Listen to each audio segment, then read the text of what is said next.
नमस्कार भाइ बहिनीहरू, तपाईँहरूलाई स्वागत छ नेपाल अनलाइन स्कुलको युट्युब च्यानलमा। हाम्रो च्यानलमा तपाईँहरूले कक्षा नर्सरीदेखि मास्टरसम्मका सबै सब्जेक्टका सबै भिडियोहरू पाउन सक्नुहुनेछ। त्यसका लागि तपाईँहरूले युट्युबमा गएर अथवा फेसबुकमा गएर नेपाल अनलाइन स्कुल भनी सर्च गरी हाम्रो भिडियो हेर्नुहोला र धेरैभन्दा धेरै ज्ञान लिनुहोला। साथसाथै हाम्रो भिडियोलाई लाइक, सब्सक्राइब र सेयर गरेर नेपाल अनलाइन स्कुलको सहयोगी हात पनि दिनुहोला भनेर म विनम्र अनुरोध गर्दछु। सधैँ चाहिँ म खेमराज ढकाल हजुरहरूको अगाडि उपस्थित भइसकेको छु र आज म तपाईँहरूलाई कक्षा 8को जुन पाठ 1 पहिलो पाठ छ नेपाल भन्ने कविता, यो कविता सुनाउन गइरहेको छु है, वाचन गर्न गइरहेको छु। त हजुरहरू पनि म सँगसँगै वाचन गर्नुहोला। र कविता पढ्नुभन्दा अगाडि अब कविताको शीर्षक छ नेपाल। त नेपालको बारेमा तपाईँहरूलाई थाहा छँदैछ, तपाईँ नेपाली हुनुहुन्छ। हाम्रो जुन नेपाल छ, पुर्खाहरूले आफ्नो रगत पसिना बगाएर बचाएको यो देश हो। हाम्रो इतिहास एकदमै अमर इतिहास छ होइन। त्यस्तै गरिकन हाम्रो जुन नेपालको भौगोलिक बनोट, प्राकृतिक सुन्दरता हेर्ने हो भने पनि अत्यन्त रमणीय देश हो हाम्रो नेपाल। र यो नेपाल हाम्रो देशको बारेमा जति चर्चा गरे पनि कम नै लाग्छ सबै नेपालीहरूलाई। त नेपालको बारेमा हाम्रो यस कवितामा सिद्धिचरण श्रेष्ठले के भन्नुहुन्छ त, त्यसको विषयमा हामी यो कविता पढिसकेपछि चर्चा गर्नेछौँ। त यस कविताका कवि को हुँदो रहेछ त? यो कवि सिद्धिचरण श्रेष्ठ हुनुहुँदो रहेछ। उहाँले विशेष गरी कविता क्षेत्रमा चाहिँ आफ्नो कलम चलाउनु भएको छ र उहाँलाई युगिन कवि भनिन्छ। युगका जुन दुःख, पीडा, वेदनालाई प्रस्तुत गर्ने खालका कवि, देशभक्ति कवि, स्वच्छन्दवादी होइन, स्वच्छन्दवादी, प्रगतिवादी कवि भनिन्छ सिद्धिचरण श्रेष्ठलाई। सिद्धिचरण श्रेष्ठले मेरो प्रतिबिम्ब, कोपिला, कुहिरो र घाम, तिरमिर तारा जस्ता कविता सङ्ग्रहहरूको रचना गर्नुभएको छ भने उर्वशी, आँसु, जुनकिरी, बालीवध, युद्ध र शान्ति जस्ता खण्डकाव्यको पनि रचना गर्नुभएको छ र नेपाली साहित्य जगतलाई धन्य धन्य बनाउनु भएको छ। सिद्धिचरण श्रेष्ठको जन्म चाहिँ विक्रम सम्वत 1969 जेठ 9 गते ओखलढुङ्गामा भएको थियो है, ओखलढुङ्गामा भएको थियो। र उहाँको मृत्यु चाहिँ 2049 साल जेठ 22 गते काठमाडौँमा भएको थियो। ल अब यो कविताको बारेमा जानकारी लिनु भने यो जुन कविता छ, यो कविता चाहिँ उपजाति छन्दमा लेखिएको छ है। कुन छन्द अरे? उपजाति छन्दमा लेखिएको छ। यो उपेन्द्र बज्रा छन्द र इन्द्र बज्रा छन्द दुईटा मिसिएर चाहिँ यो उपजाति छन्द बन्दछ। यसमा 11वटा अक्षर हुन्छन्, जम्मा 11वटा अक्षर हुन्छन् र हामीले 5औँ अक्षरमा चाहिँ के गर्नुपर्छ भन्दाखेरि एउटा छोटो विश्राम लिनुपर्ने हुन्छ है। छोटो विश्राम लिनुपर्ने हुन्छ, थोरै अड्किनु पर्ने हुन्छ 5औँ अक्षरमा। जस्तो यहाँ हेर्नुहोस्, पुरा देखाउँछु। नेपाल प्यारो र पवित्र देश, यसरी पढ्नु पर्यो। जम्मा यहाँ 11वटा अक्षर छन्। 5औँ अक्षरमा चाहिँ हामीले के गर्नु पर्यो? विश्राम लिनु पर्यो। सौन्दर्य धारा बहने अशेष, यसरी है। ल हेरौँ है। अब म कविता वाचन गर्न गइरहेको छु, तपाईँहरू ध्यान दिएर सुन्नु होला है त। नेपाल प्यारो र पवित्र देश, सौन्दर्य धारा बहने अशेष, सङ्गीतको मूल फुटी विशाल, छल्किरहे झैँ लयबद्ध छाल, पाना खुला पर्वत पत्र पत्र, छन् वर्ण झैँ वृक्षलता विचित्र, खोला चराको ध्वनि गुह्य मन्त्र, नेपाल सिंगै बहुमूल्य तन्त्र,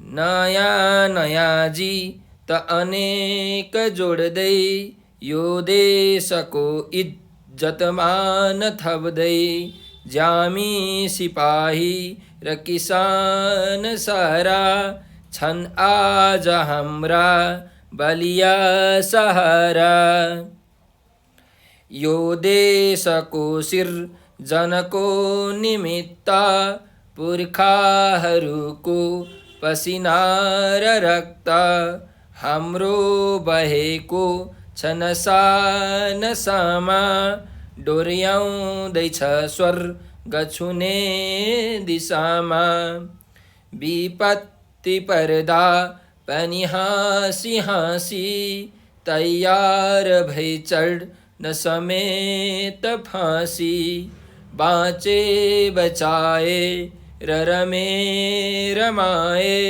सङ्घर्षले यो मुलुकै जगाए सङ्घर्षले यो मुलुकै जगाए भनेर यो कविता सकिएको छ। त यो कविताका माध्यमबाट कवि सिद्धिचरण श्रेष्ठले चाहिँ हाम्रो देश एकदम पवित्र छ, हाम्रो देश सारा नेपालीहरूलाई प्यारो छ, मलाई पनि यो देश अत्यन्त धेरै प्यारो छ भनेर भन्नुभएको छ। नेपाल चाहिँ एकदम प्रिय पवित्र र सुन्दर देश चाहिँ देखाउँदै सङ्गीत समान सुमधुर लयबद्ध छहराहरूको देशको रूपमा कविले यहाँ चिनाउनु भएको छ। पानै पाना पल्टाए जस्ता खुला पर्वतीय प्राकृतिक कला सौन्दर्यको वर्णन कविले गरेका छन्। नेपाल बहुमूल्य प्राकृतिक सौन्दर्य, हिमाल, पहाड, तराईले सजिएको अधिकतम पक्षलाई समेट्दै उनले नेपाली जाति, प्रकृति, इतिहास र संस्कृतिका विशेषताहरू केलाउने प्रयत्न गरेका छन् कवि सिद्धिचरण श्रेष्ठले। नेपाल चाहिँ यो ज्यामी, सिपाही, किसानहरूको देश हो। यिनै श्रमिकहरूले चाहिँ मेहनत गरेर परिश्रम गरेर नेपालीहरूलाई आत्मनिर्भर बन्न सक्ने बाटो देखाएका छन्, आत्मनिर्भर बनाएका छन्। यिनीहरूकै भरमा चाहिँ हाम्रो देश अडेको छ। यदि ज्यामी, सिपाही, किसानहरूले चाहिँ रगत पसिना नबगाउने हो भने हाम्रो देश बन्दैन थियो, हाम्रो यो मुलुक अहिले जस्तो छ त्यस्तो अवस्थामा हुँदैन थियो। हाम्रा पुर्खाहरू यिनै ज्यामी, सिपाही र किसानहरू हुन्। यिनै प्रत्येक श्रमिकहरूको बलिदान, मेहनत, सङ्घर्ष, त्यागले हाम्रो नेपाल आज संसारमा सुन्दर स्वर्गीय भूमिको रूपमा चिरपरिचित छ। यिनीहरू नै देशका बलिया खम्बा हुन्। यिनीहरूमा नै देश अडिएको छ। यिनै खम्बाबाट सहारा लिएर नै नेपाल अघि बढेको छ भनेर कविले हामीलाई भनिराख्नु भएको छ यो कविताको मार्फत। त्यस्तै गरिकन जुन नेपाली वीर वीराङ्गनाहरूले चाहिँ इतिहासमा आफ्नो रगत पसिना, तपस्या, त्यागले चाहिँ देशको सिर्जना गरे त्यो सराहनीय छ। उनीहरूले भक्ति थापा, अमरसिंह थापाको तपाईँले नाम सुन्नुभएको होला। भक्ति थापा, अमरसिंह थापा, बलभद्र कुँवर जस्ता चाहिँ वीर योद्धाहरूले आफ्नो ज्यानको ख्याल नगरी चाहिँ युद्ध भूमिमा अङ्ग्रेज सरकारसँग लडेका थिए। आफ्नो देश बचाउनका निम्ति, हाम्रा निम्ति, आजका सन्ततिहरूका निम्ति उनीहरूले आफ्नो रगत पसिना एक गरेर चाहिँ मेहनत परिश्रम गरेका थिए। हाम्रो पुर्खाहरूले ज्यानको बाजी लगाएर आफ्नो देशको राष्ट्रिय स्वाभिमानलाई उच्च बनाएका छन्। बहादुर गौरवशाली पुर्खाहरूको रगत तिनै बहादुर गौरवशाली पुर्खाहरूको रगत चाहिँ हाम्रो अहिले नसामा बगेको छ। सङ्कटको घडीमा समेत हाम्रा पुर्खाहरू आफ्नो देशको निम्ति हाँसी हाँसी आफ्नो ज्यानको बलिदान दिन सक्ने थिए, दिएका थिए। पुर्खाहरूको योगदानले नै आज हाम्रो यो पहिचान बनाएको भन्दै उनीहरूको चाहिँ एकदम उदाहरणीय व्यक्तित्व यस कवितामा प्रस्तुत गरिएको छ कवि सिद्धिचरण श्रेष्ठद्वारा। यो हाम्रो कवितामा यो कविले भन्नुभएको कुरा थियो। अब हामी यस कवितामा चाहिँ रहेका शब्द अर्थको बारेमा छलफल गरौँ है त। ल हेर्नुहोस्, अशेष भन्ने शब्द छ। अशेष भनेको के भन्दाखेरि सबै, भयभरको सबै होइन, समस्त भनेर भनेको, त्यो भनेको अशेष। लयबद्ध भनेर भनेको छ, भनेको एकदम लय मिलाएर होइन, सङ्गीतमय लहरमा बाँधिएको चाहिँ लयमा मिलेकोलाई लयबद्ध भनेर भनिन्छ है। ल अर्को शब्दमा जाउँ, छाल भनेको छ। छाल भनेको चाहिँ के भन्दाखेरि जुन यो हावाको कारणले गर्दाखेरि अथवा भूकम्पको कारणले गर्दाखेरि होइन, जुन पानीमा लहर उठ्छ नि, एउटा लहर, पानीको लहर हो, पानीको लहर, पानीमा उठेको तरङ्ग, यसलाई हामी के भन्छौँ? छाल भन्छौँ होइन, सुनामी भनेर भनिन्छ अङ्ग्रेजीमा। अर्को जाउँ, पत्र, पत्र भनेको छ, पत्र पत्र भनेको चाहिँ पानै पाना भनेर भन्न खोजेको है। अर्को जाउँ, वर्ण, वर्ण भनेको चाहिँ कुनै पनि रूप रङलाई हामी के भन्छौँ? वर्ण भनेर भन्छौँ। त कुन वर्ण भन्दाखेरि म चाहिँ गोरो वर्णको छु भनेर भन्छ नि होइन, रूप रङ यसरी वर्ण पनि भनिन्छ। र अर्को वर्ण भनेको चाहिँ जुन वर्णमालाका अक्षरहरू छन् होइन, त्यसलाई पनि हामी वर्ण भन्छौँ। स्वर वर्ण, व्यञ्जन वर्ण होइन, क ख ग घ अ आ इ यस्तो। अर्को हेरौँ, लता भनेको छ, लता भनेको चाहिँ लहरा होइन, जुन रुखको लहरा हुन्छ, बिरुवाहरूको लहरा हुन्छन् होइन, लहरो तान्दा पहरो गजरिन्छ भनेर भन्छन् नि, त लता भनेको के हो त? लहरा हो। अर्को हेरौँ, विचित्र, विचित्र भनेको चाहिँ एकदम अनौठोको, अचम्मको होइन, जस्तो हुनुपर्ने हो त्यस्तो नभएको क्या विचित्र भनेको होइन, भिन्न रङको, अनौठो, अचम्मको, रङ्गी विचित्र। गुह्य है, गुह्य भनेको चाहिँ के भन्दाखेरि एकदम गोप्य, सिक्रेट होइन, रहस्यमयलाई हामी के भन्छौँ? गुह्य भन्छौँ। त्यस्तै गरिकन अर्को शब्द छ मन्त्र भनेको छ। मन्त्र भनेको चाहिँ के भन्दाखेरि देवी देवताबाट अलौकिक शक्ति, असाधारण शक्ति प्राप्त गर्नको लागि, पाउनको लागि जुन हामी जप्छौँ होइन, एउटा शब्द जप्छौँ अथवा वाक्य जप्छौँ, त्यसलाई हामी मन्त्र भन्छौँ होइन। जस्तो ओम भूर्भुवः स्वः तस्य वितुर्वरेण्यं भर्गो देवस्य धीमहि धियो यो न प्रचोदयात्, यो एउटा के हो त? मन्त्र हो। कुनै पनि यो चाहिँ गायत्री मन्त्र हो, गायत्री देवीको मन्त्र हो। यस्तै देवी, हरेक देवी देवताहरूको चाहिँ मन्त्र हुन्छ। तपाईँहरू ओम नमः शिवाय भन्नुहुन्छ, यो पनि एउटा मन्त्र हो होइन। कुनै पनि सिद्धि प्राप्त गर्ने, सिद्धि प्राप्त गर्नको लागि, पाउनको लागि चाहिँ जपिने शब्द अथवा मन्त्र होइन, वेदको ऋचालाई पनि के भन्छ त? मन्त्र भन्छ है। ल अर्को जाउँ, बहुमूल्य। बहुमूल्य भनेको चाहिँ एकदमै मूल्यवान, अनमोल, धेरै मोल पर्नेलाई के भनिन्छ? बहुमूल्य। बहु प्लस मूल्यबाट बहुमूल्य भनेको छ। बहु भनेको धेरै, मूल्य भनेको धन, धेरै पैसा पर्ने होइन, त्यसलाई बहुमूल्य भनिन्छ। अर्को जाउँ, तन्त्र भनेको छ। तन्त्र भनेको चाहिँ के भन्दाखेरि यो एक प्रकारको शास्त्र हो तन्त्र होइन, तन्त्र विद्या भनेर भन्छन्। त यो देवी देवताको चाहिँ पूजा आराधना गर्दाखेरि, आराधना गर्ने एउटा विधि हुन्छ हो, त्यो विधिलाई चाहिँ हामी के भन्छौँ? तन्त्र भनेर भन्छौँ होइन। यसरी एउटा त्यो विधि भएको शास्त्र अथवा त्यो जुन विद्या छ, त्यो ज्ञान छ, त्यसलाई हामी तन्त्र भनेर भन्छौँ। अथवा यसलाई शासन पद्धति भनेर पनि भनिन्छ। लोकतन्त्र, प्रजातन्त्र पनि सुन्नुभएको छ नि होइन। त प्रजाको तन्त्र, प्रजाको शासन गर्ने चाहिँ पद्धति हो यसरी। त तन्त्र भनेको एउटा शासन पद्धति पनि हो, र अर्को देवी देवताको चाहिँ उपासना गर्ने एउटा विधि भएको शास्त्र अथवा त्यो विधि भएको, थाहा भएको जसलाई हुन्छ नि त्यो विद्या, त्यसलाई हामी तन्त्र भनेर भन्छौँ, तन्त्र विद्या भनेर भनिन्छ। अर्को ज्यामी भनेको छ। ज्यामी भनेको चाहिँ मजदुरहरू होइन, चाहिँ यो ज्यालामा काम गर्ने, हरेक दैनिकी ज्याला जुन हुन्छ, पैसामा काम गर्ने होइन, दैनिक दैनिक ज्याला दिनुपर्छ नि, त्यस्तोलाई ज्यामी भनेर भनिन्छ। अर्को जाउँ, पुर्खा भनेर भनेको छ। पुर्खा भनेको त हामीलाई थाहा छँदैछ, एन्सेस्टर्स होइन, अङ्ग्रेजीमा भन्छ एन्सेस्टर्स भनेको जुन पहिलेका हाम्रा पुस्ताहरू थिए, पूर्वजहरू थिए होइन, बाजे बराजुहरू थिए, उनीहरूलाई हामी के भन्छौँ? पुर्खा भनेर भन्छौँ। त्यस्तै विपत्ति भनेको छ। विपत्ति भनेको चाहिँ आपत्ति, आपद, सङ्कटलाई के भनिन्छ त? विपत्ति भनेर भनिन्छ। समस्या होइन, सङ्कट, विपत्ति। त्यस्तै अर्को छ सङ्घर्ष। सङ्घर्ष भनेको चाहिँ मिहिनेत गर्नु, परिश्रम गर्नु पनि एक प्रकारको सङ्घर्ष हो। क्रान्ति ल्याउनु, लडाइँ गर्नु पनि एक प्रकारको सङ्घर्ष हो। आन्दोलन गर्नु पनि एक प्रकारको सङ्घर्ष हो है। त सङ्घर्षमा तपाईँले क्रान्ति, लडाइँ, मिहिनेत, परिश्रम यसरी पनि लेख्न सक्नुहुन्छ। ल अब चाहिँ यसका अभ्यासतर्फ लागौँ भाइ बहिनीहरू।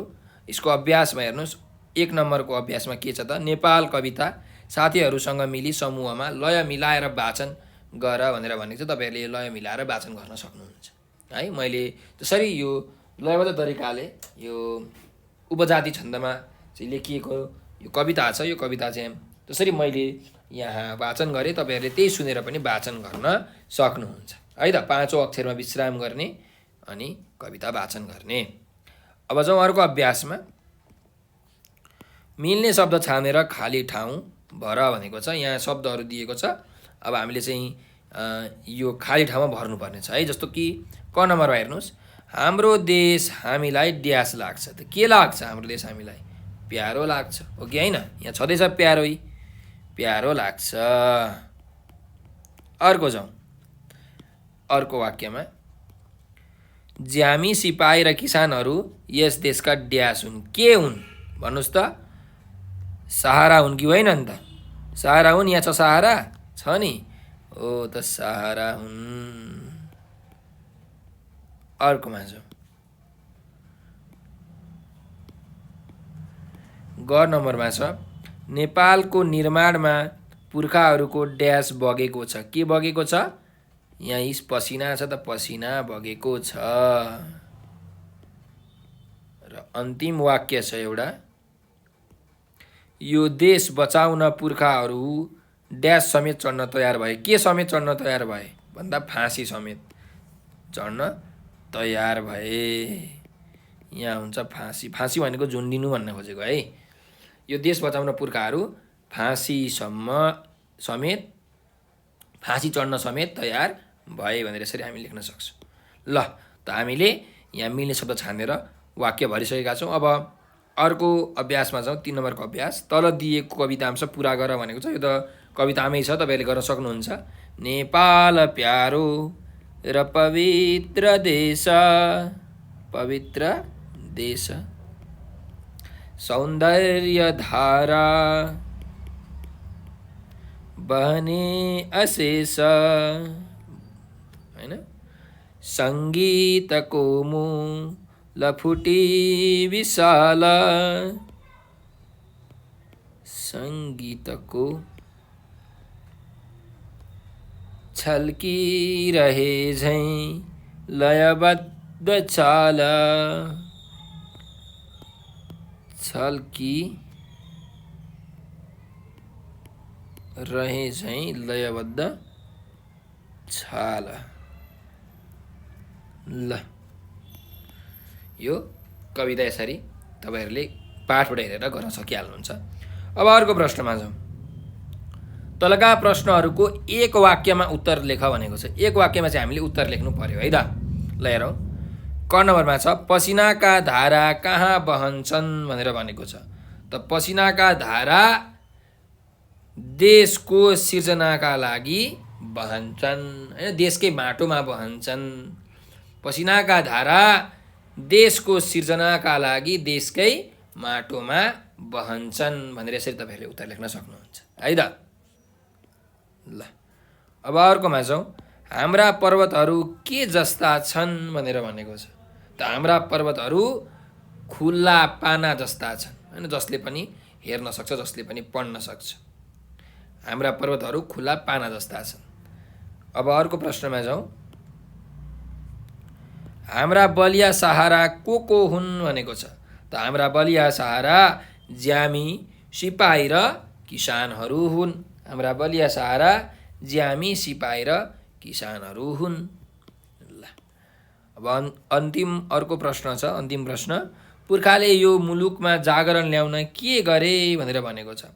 त पुर्खाले यो मुलुकमा जागरण ल्याउन के गरे? आफ्नो रगत पसिना बगाएर चाहिँ हाँसी फाँसी चढ्न समेत तयार भए, होइन? पुर्खाले यो मुलुकमा जागरण ल्याउन के गरे भनेको छ। पुर्खाले यो मुलुकमा जागरण ल्याउन आफ्नो रगत पसिना बगाएर चाहिँ हाँसी फाँसी समेत चढ्न तयार भए भनेर यसरी हामीले लेख्न सक्छौँ है त। ल, अब अर्को प्रश्नमा जाउँ। 5 नम्बरको प्रश्न, कवितामा कविले नेपालको प्राकृतिक सुन्दरताको वर्णन कसरी गरेका छन् स्पष्ट पार भनेर भनेको छ। त हाम्रो कवितामा कविले चाहिँ यो प्राकृतिक सुन्दरताको चाहिँ कसरी वर्णन गर्नुभएको छ, अब त्यो हामीले लेख्नुपर्ने छ। त हेर्नुहोस्, 4-5 लाइनको लेख्न सक्नुहुन्छ तपाईँहरूले। चाहिँ हाम्रो नेपाल देश जुन छ, जो चाहिँ सङ्गीतको जस्तो लय छ, हाम्रो नेपाल देशको पनि त्यस्तै लय छ, होइन? हाम्रा नेपालमा रहेका चाहिँ विभिन्न सुन्दर प्राकृतिक चाहिँ रमणीय पर्वतहरू खुला पाना जस्ता छन्, जसले पनि त्यसलाई पढ्न सक्छन्। त्यस्तै गरिकन हाम्रा देशमा विभिन्न प्रजातिका चाहिँ वनस्पतिहरू छन्, बोट बिरुवाहरू छन्, जसले हाम्रो नेपाल देशको वातावरणलाई अत्यन्त रमणीय, अत्यन्त सुन्दर बनाएको छ। त्यस्तै गरिकन हाम्रा चाहिँ देशमा खोलाहरू छन्, नदीनालाहरू छन्, जसबाट सङ्लो हैन पानी कलकल गर्दै बगिरहन्छ, सदाबहार बगिरहन्छ। विभिन्न प्रजातिका चाहिँ चराचुरुङ्गीहरू चाहिँ चिरबिर गर्दै मिठो ध्वनिले चाहिँ वातावरण नै एकदम शान्त रमणीय बनाउँछन् है। त्यस्तै गरिकन नेपाल बहुमूल्य प्राकृतिक चाहिँ जुन सौन्दर्य हिमाल पहाड र तराईले सजेको देश हो। नेपाली जाति, प्रकृति, इतिहास र संस्कृतिका विशेषताहरूलाई चाहिँ यो कवितामा कवि सिद्धिचरण श्रेष्ठले चाहिँ देखाउन खोज्नु भएको छ भनेर तपाईहरूले यसरी यसको चाहिँ उत्तर लेख्न सक्नुहुन्छ है त। ल अब अर्को प्रश्नमा जाउँ। कवितामा हाम्रा पुर्खाहरूले देशका निम्ति दिएको योगदानलाई कसरी वर्णन गरिएको छ भनेर लेख भनेर भनेको छ।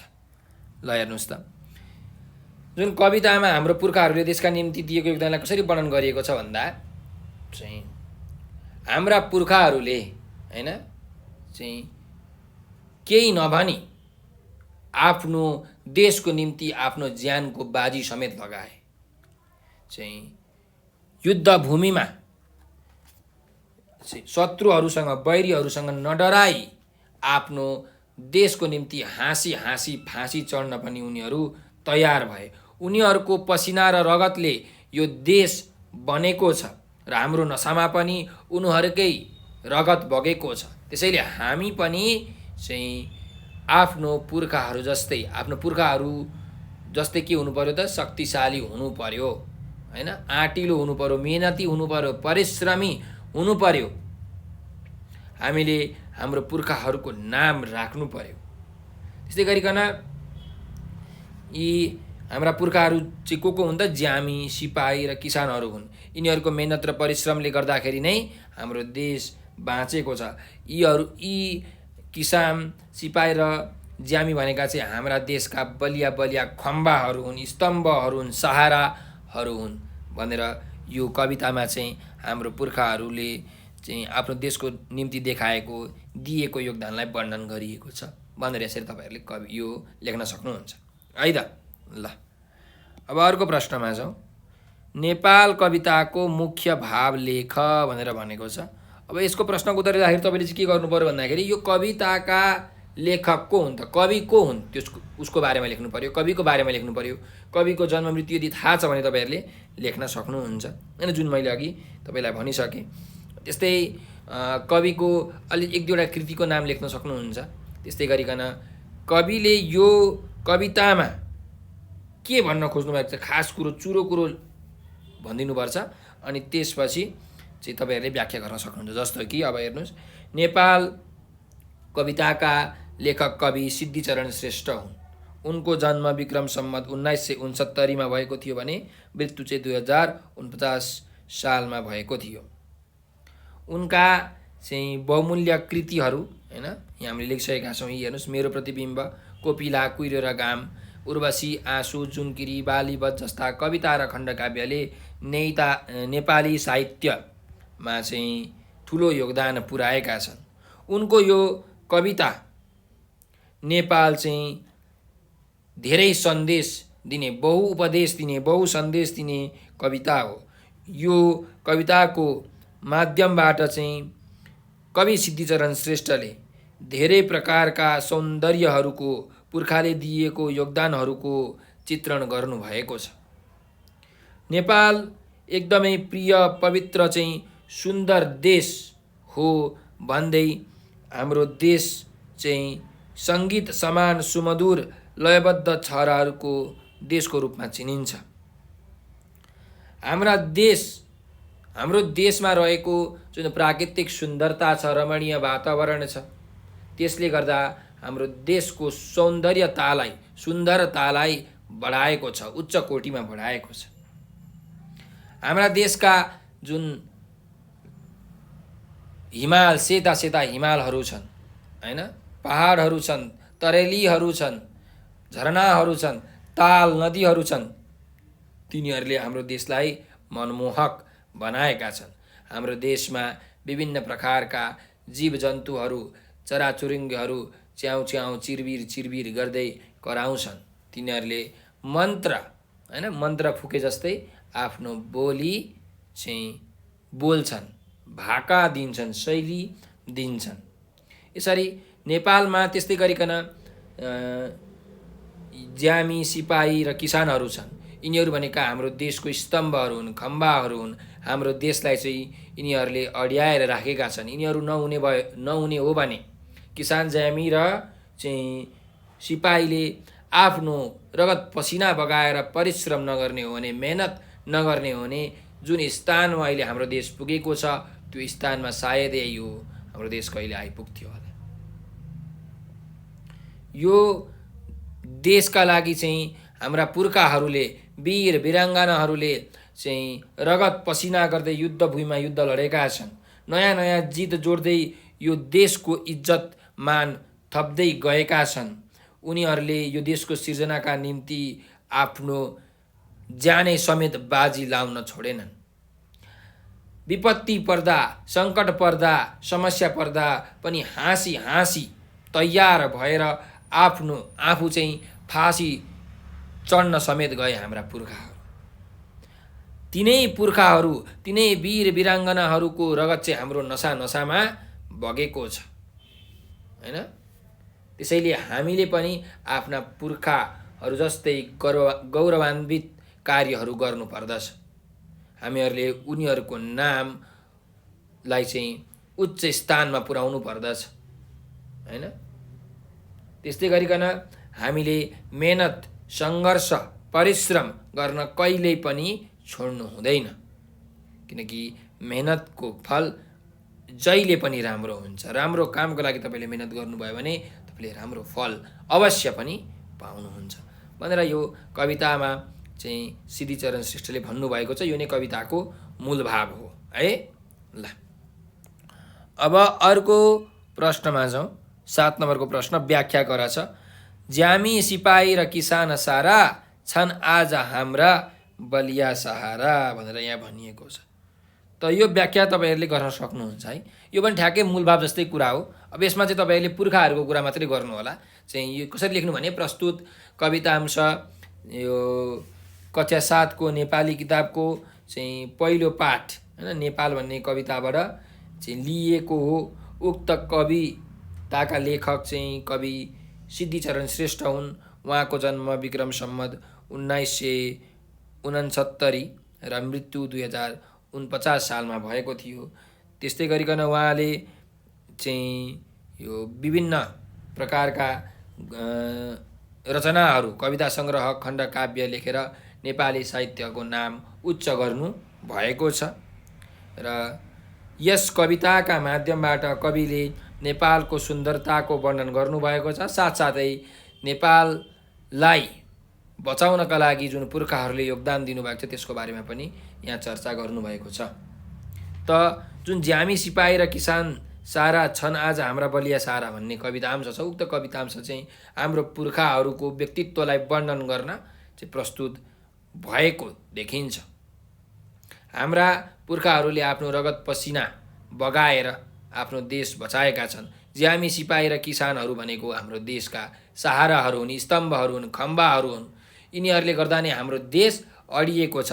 यदि किसानले चाहिँ खेती किसानी नगर्ने हो भने, अन्न नउब्जाउने हो भने हामी कसरी बाँच्ने, हामी कसरी खाने, हामी जहिले भोको हुन्थ्यौँ। ज्यामीले काम गरेर घरहरू नबनाउने हो भने, पुल पुलेसाहरू नबनाउने हो भने, सडकको निर्माण नगर्ने हो भने हामी कहाँ बस्ने, कसरी हिँड्ने। सिपाहीहरूले हाम्रो देशको रक्षण नगरेको भए हाम्रो देशमा चाहिँ विकृति विसङ्गतिहरू फैलिरहन्थ्यो हैन, चोरी चकारीहरू बढिरहन्थ्यो। त यी भनेका हाम्रो देशका के हुन् त, सहाराहरू हुन्, खम्बाहरू हुन्। यिनीहरूले गर्दा नै हाम्रो देश नेपाल नेपाल बनेको छ। हाम्रा पुर्खाहरू पूर्वजहरू भनेको पनि यी ज्यामी सिपाही र किसानहरू नै हुन्।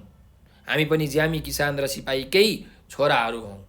हाम्रा पुर्खाहरू चाहिँ ले आफ्नो अथक साहस देखाएर हैन शत्रुहरूसँग बैरीहरूसँग लडेर नेपाललाई चिनाएका छन्। अनेक जित जितेका छन्। आफ्नो देशको इज्जत र मान थप्दै गएका छन्। हाम्रो देशको सिर्जनाका निम्ति हाम्रो पुर्खाहरूको रगत र पसिना बगेको छ।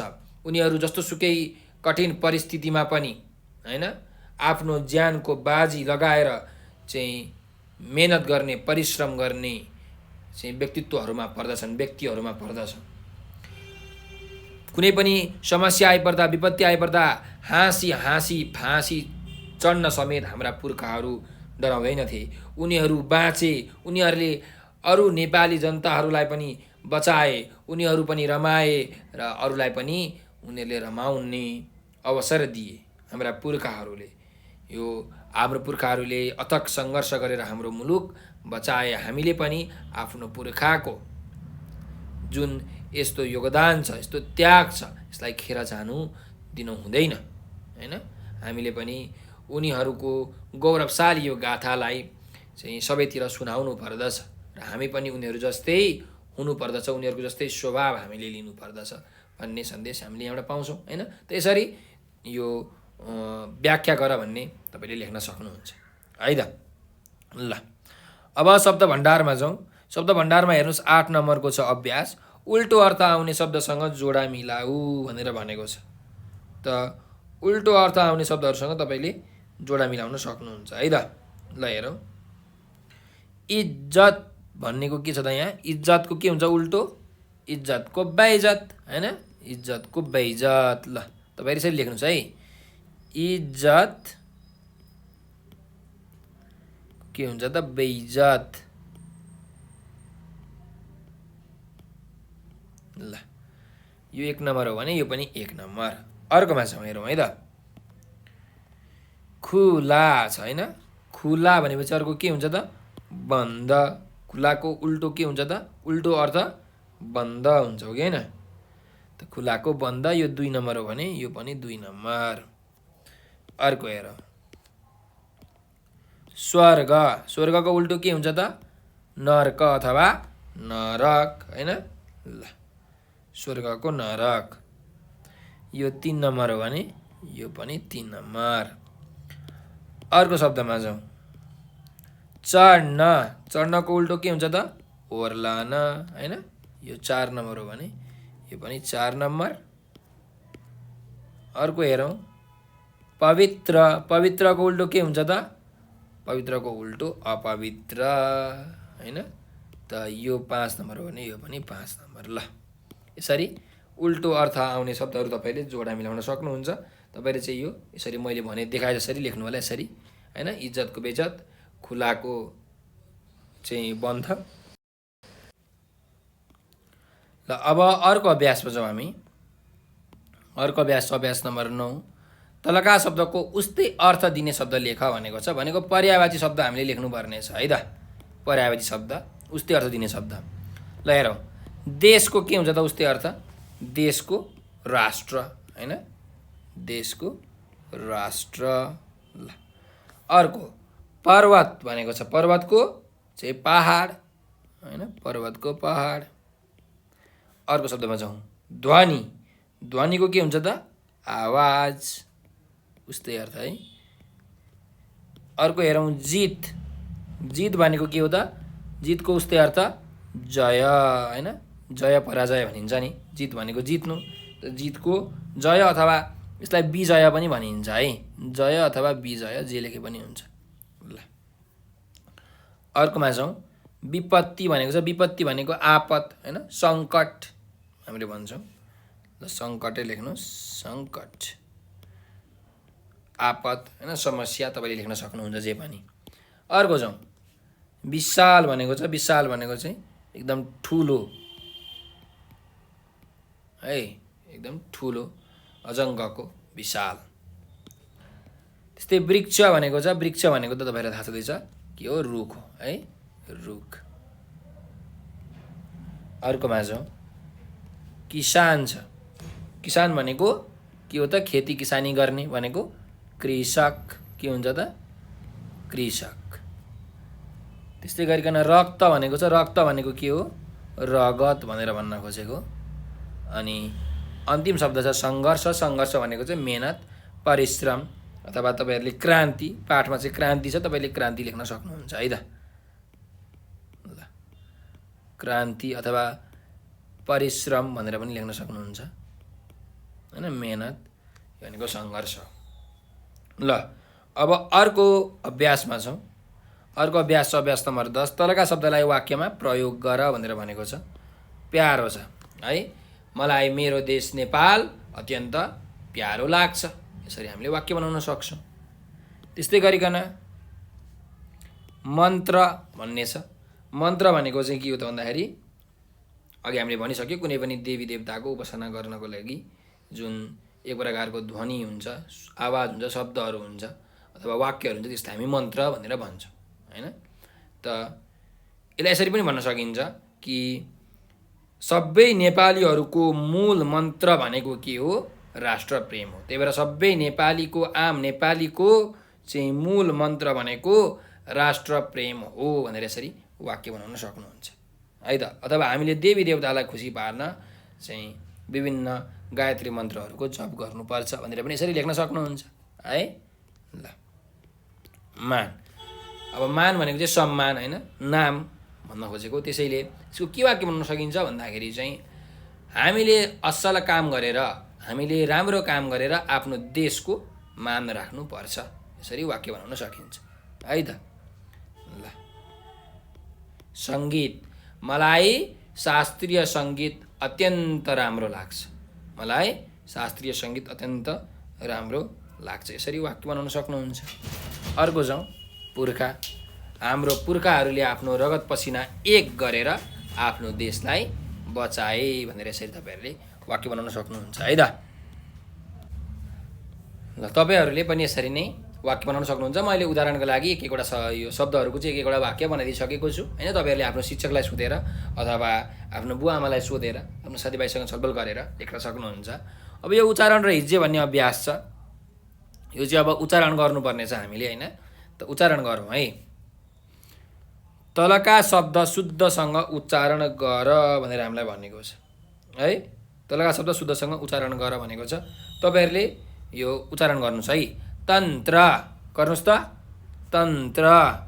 फेरि भन्नुहोस् तन्त्र। ठिक छ। अर्को हेर्नुहोस्, लयबद्ध। लयबद्ध। लयबद्ध है। गुह्य। गुह्य। गुह्य। गुह्य। अर्को जाउँ, ध्वनि। ध्वनि होइन है, ध्वनि। ध्वनि। ध्वनि। ध्वनि। ध्वनि। अर्को छ वर्ण। वर्ण। वर्ण। वर्ण होइन, वर्ण है। यसलाई वर्ण भनेर भनिन्छ है। लेख्दाखेरि व लेखे पनि उच्चारण गर्दाखेरि ब भनिन्छ। त वर्ण। ल, अब कविताको तेस्रो श्लोक शुद्धसँग सार भनेको चाहिँ तपाईँहरूले यो सार्नु होला है त। कविताको तेस्रो श्लोक। अब सुन र लेख भनेको छ। यो सौन्दर्य, इज्जत, ज्यामी, वृक्ष, पुर्खा, विपत्ति। यो म भन्छु, तपाईँहरू यो सुनेर लेख्नु होला, नहेर्नु होला है त। सौन्दर्य। सौन्दर्य लेख्नुभयो। अर्को लेख्नुहोस् इज्जत। इज्जत। अर्को लेख्नुहोस् ज्यामी। ज्यामी। अर्को लेख्नुहोस् वृक्ष। वृक्ष। अर्को पुर्खा। पुर्खा। र अन्तिम विपत्ति। विपत्ति। ल, तपाईँहरूले लेख्नुभयो। लेख्नुभयो भने तपाईँहरूले आफ्नो पाठ्य पुस्तकमा चाहिँ यो जाँच गर्नु होला, चेक गर्नु होला है त, तपाईँले लेखेको ठिक छ कि छैन। अब 14 नम्बरमा जाउँ। यो उच्चारण र हिज्जेको अन्तिम अभ्यास छ 14 नम्बर। तलका जोडी शब्दहरू शुद्धसँग उच्चारण गर र शिक्षकलाई सोधेर फरक अर्थ बुझ भनेर भनेको छ। अब यहाँ दुईवटा शब्दहरू दिएका छन्। यिनीहरूलाई चाहिँ शुद्धसँग उच्चारण पनि गर्नु पर्यो र यिनीहरूको फरक अर्थ पनि के गर्नु पर्यो त हामीले बुझ्नु पर्यो है। यिनीहरूको के कस्ता अर्थहरू छन् त त्यो बुझ्नु पर्यो। ल हेरौँ, यहाँ जुन शब्दहरू दिएका छन् यो चाहिँ देश द्वेष, नसा नसा, दिशा दिशा, दिन दिन, यस्ता शब्दहरू दिएका छन्। यिनीहरूलाई चाहिँ हामी श्रुति सम भिन्नार्थक शब्द भन्छौँ। के भन्छौँ अरे? श्रुति सम भिन्नार्थी अथवा भिन्नार्थक, जे लेखे पनि भयो है। श्रुति सम भिन्नार्थी भनेर भनिन्छ। त यो भनेको के हो भने हेर्नुहोस्, श्रुति सम, श्रुति भनेको सुन्दा, सम भनेको चाहिँ उस्तै लाग्ने, भनेको सुन्दाखेरि चाहिँ उस्तै लाग्ने, तर भिन्नार्थी, भिन्नार्थी भनेको भिन्न अर्थ भएको, सुन्दाखेरि उस्तै लाग्ने तर भिन्न भिन्न अर्थ भएको शब्दलाई चाहिँ के भनिन्छ त? श्रुति सम भिन्नार्थी शब्द भनेर भनिन्छ। ठिक छ। तपाईँले यहाँ हेर्नुभयो भने हेर्नुहोस् त, दिन, एउटा यो ह्रस्व दिन छ, अर्को दीर्घ इकार भएको दिन छ। त यो दिन दिन भनेको के भयो त? श्रुति सम भिन्नार्थी शब्द भयो। सुन्दाखेरि उस्तै छ, तर यिनीहरूको अर्थ चाहिँ के हुन्छ त? एकदम फरक फरक हुन्छ है। ल त्यस्तै यहाँहरूको हेर्नुहोस्, दिशा दिशा भन्ने शब्द छ, सुन्दाखेरि उस्तै छ नि, तर यिनीहरूको अर्थ फरक हुन्छ। नसा नसा भन्ने शब्द छ, देश द्वेष भन्ने शब्द छ। त हेरौँ, ल हेरौँ है त। अब यहाँ जुन यो देश भन्ने शब्द छ, यो देश भनेको के हो त? हाम्रो राष्ट्र हो। के हो? राष्ट्र हो। र यो द्वेष भनेको चाहिँ के हो त? रिसको भावना होइन, रिस भनेर भनिन्छ द्वेषलाई। यसरी अर्थ के छ त? फरक छ, तर सुन्दाखेरि चाहिँ देश र द्वेष लगभग लगभग उस्तै लाग्छ है। ल अब अर्कोमा जाउँ। अर्को यहाँ हेर्नुहोस् त, एउटा नसा छ, मोटो स भएको नसा, अर्को पातलो स भएको नसा छ। त मोटो स भएको नसा भनेको के हो त भन्दा, जुन तपाईँहरूले देख्नुभएको होला चाहिँ, कोही कसैले चाहिँ यो रक्सी खाएर, जाँड रक्सी खाएर मातिएको, त्यो भनेको चाहिँ नसा लागेको भनेर भनिन्छ त्यसलाई होइन। त यो मोटो सको नसा भनेको के हो त? मात लाग्नु भनेर भनिन्छ होइन। मतिनु अथवा मात लाग्नु भनेको नसा हो भने, अर्को पातलो नसा भनेको चाहिँ जुन हाम्रो शरीरमा हरियो हरियो रगत बग्ने नली हुन्छ नि, रगत बग्ने नली, यसलाई के भनिन्छ त भन्दा, रगत बग्ने नलीलाई पनि नसा भनिन्छ। यो चाहिँ पातलो सवाला नसा हो होइन। दन्तीय स भन्छ, पातलो सलाई दन्तीय स भन्छ, मोटो सलाई चाहिँ तालव्य स भनेर भनिन्छ है। यो पनि याद राख्नु होला। अर्को शब्दमा जाउँ, दिशा दिशा भनेको छ होइन। एउटा चाहिँ मोटो सवाला दिशा होइन, अर्को चाहिँ पातलो सवाला दिशा। त मोटो सवाला दिशाले के भन्छ त भन्दाखेरि, यो भनेको चाहिँ जुन डिरेक्सन हुन्छ होइन, पूर्व पश्चिम उत्तर दक्षिण भनेर भन्छ नि, हो त्यो दिशा हो यो मोटो दिशा भनेको। र अर्को दिशा भनेको जुन फोहोर हुन्छ, तपाईँहरू चर्पीमा गएर गर्नुहुन्छ, टोयलेटमा गएर गर्नुहुन्छ नि दिशा होइन, यो चाहिँ आची, यो चाहिँ पातलो दिशा हो है। त्यस्तै गरिकन अर्को दिन दिन भन्ने शब्द छ, हेर्नुहोस्। ह्रस्व दिन भनेको के हो त? ह्रस्व दिन भनेको दिउँसोको समयलाई दिन भनेर भनिन्छ होइन। अथवा हामीले भन्छौँ नि 1 दिनमा 24 घन्टा हुन्छ भनेर, त्यो पनि तपाईँले बुझ्न सक्नुहुन्छ होइन। दिन र रातको समय हो अथवा दिउँसो पनि हो है, जसरी पनि बुझ्दा भयो। यो भनेको समय हो। त अर्को दिन भनेको चाहिँ के भन्दाखेरि, दुखी, गरिब होइन, पीडितलाई पनि के भनिन्छ त? दिन भनेर भनिन्छ। यो चाहिँ दीर्घ दिन भनेको चाहिँ दुखीलाई भनिन्छ है, पीडितलाई भनिन्छ। यो दीर्घ इकार भएको दिन, ह्रस्व इकार भएको दिन भनेको चाहिँ के हो त भन्दा दिउँसो भनेर भन्न खोजेको है त। ल त यी थिए श्रुति सम भिन्नार्थक शब्दहरू। श्रुति सम सुन्दाखेरि उस्तै लाग्ने तर भिन्नार्थी, भिन्न भिन्न अर्थ भएका शब्दहरूलाई हामी के भन्छौँ त? श्रुति सम भिन्नार्थी शब्द भनेर भन्छौँ। ल त आजको लागि यति नै। यो व्याकरणहरूको अभ्यास चाहिँ हामी यो अर्को भिडियोमा, जुन व्याकरणको होइन, नाम सर्वनाम यस्ता विशेषणहरूको छुट्टै हामी भिडियो बनाउँछौँ, त्यो भिडियो तपाईँहरूले हेर्न सक्नुहुन्छ है त। ल त तपाईँहरूलाई यो भिडियो कस्तो लाग्यो कमेन्टमा प्रतिक्रिया दिन नबिर्सनु होला। र तपाईँहरूले एउटा नम्बर टिप्नुहोस्, 9849595895 9845955895। तपाईँहरूलाई कुनै समस्या आइपरेको छ, केही कुरा जान्नुभएको छैन, बुझ्नुभएको छैन, केही जिज्ञासा आएको छ भने यो नम्बरमा तपाईँहरूले भाइबर, टेलिग्राम र व्हाट्सएपमा हामीलाई म्यासेज गर्न सक्नुहुनेछ। साथसाथै हामीसँग चाहिँ हेर्नुहोस् टिकटक, फेसबुक, ट्विटर र इन्स्टाग्राम पनि छ। तपाईँहरूले चाहिँ टिकटकमा, फेसबुकमा, ट्विटरमा अनि इन्स्टाग्राममा नेपाल अनलाइन स्कुल लेखेर सर्च गर्नुहोला। र र त्यहाँ फलो गर्नुहोला। त्यहाँ हामीले एकदम रमाइलो रमाइलो भिडियोहरू हालेका छौँ, साथसाथै पाठ पढाएका भिडियोहरू पनि हामीले त्यहाँ हालेका छौँ। त्यस्तै गरिकन जुन अतिरिक्त क्रियाकलापहरू हुन्छन्, रचनात्मक क्रियाकलापहरू हुन्छन्, जस्तो कि हाजिरी जवाब प्रतियोगिता, कथा लेखन प्रतियोगिता, कविता वाचन प्रतियोगिता, निबन्ध लेखन प्रतियोगिता, नृत्य प्रतियोगिता, गायन प्रतियोगिता, यस्ता प्रतियोगिताहरू हामी गराउँछौँ र हामीहरूले चाहिँ उपहार र पुरस्कारको पनि व्यवस्था गरेका छौँ। विद्यार्थीहरूले यसमा सहभागी भएर उचित पुरस्कार जित्नुहुन्छ भन्ने मलाई आशा छ र हाम्रो भिडियोलाई लाइक, सब्सक्राइब र सेयर गरेर नेपाल अनलाइन स्कुलको सहयोगी हात बनिदिनु होला भनेर विनम्र अनुरोध गर्दै म आज हजुरहरूबाट बिदा लिन चाहन्छु। हजुरहरूले यो भिडियो अन्तिमसम्म हेरिदिनु भएकोमा हजुरहरूलाई हृदयबाट धेरै धेरै धन्यवाद। स्वस्थ रहनुहोस्, व्यस्त रहनुहोस्, मस्त रहनुहोस्।